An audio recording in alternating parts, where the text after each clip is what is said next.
2025, it came to light that these 7 lions on the site of a former roadside zoo in Quebec needed to be saved from euthanasia. Months later, just as they arrived at the newly built facility in Muskoka, 3 hours north of Toronto, a discovery. Several were pregnant.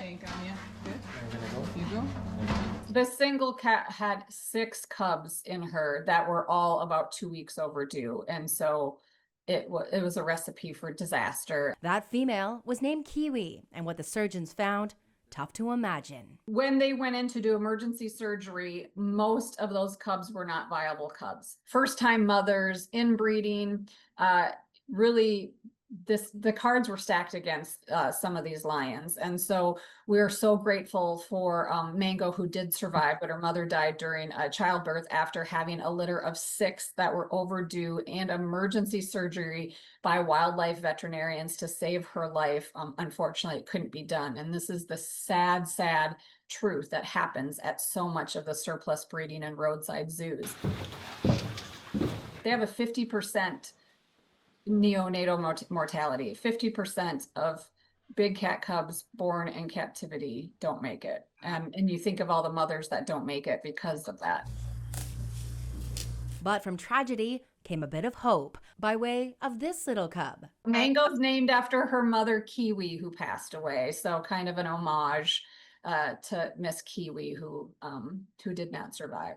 But the battle wasn't over for little Mango, and she was brought to Minnesota. Mango's doing really well. They're monitoring her anesthesia. So Mango needed 2 surgeries for a repaired hernia early in life. So we were able to bring her to the sanctuary first to be able to get those surgeries performed. How did her surgery go? It went very well. Good. Yep, no problems. Meanwhile, a similar story for another pregnant female named Nirvana. But her birth story, very different, and handled by the experts at the Toronto Zoo. I have dealt with other pregnant cats, but this was my first lion.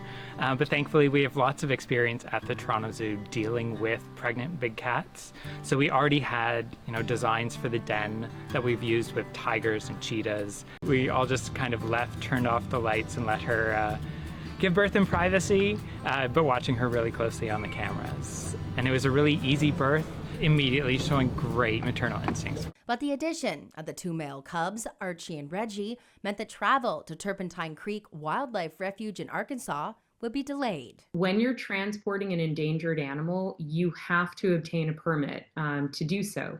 But that permit goes through multiple government processes, and it's time intensive. We were getting very, very close, and the female lion that was coming to Turpentine Creek, her name's Nirvana, gave birth to a couple cubs. And so we ended up having our permits all in order, and then had to get the permits amended in order to add those 2 male cubs on to be able to get all of them here together and keep that family together.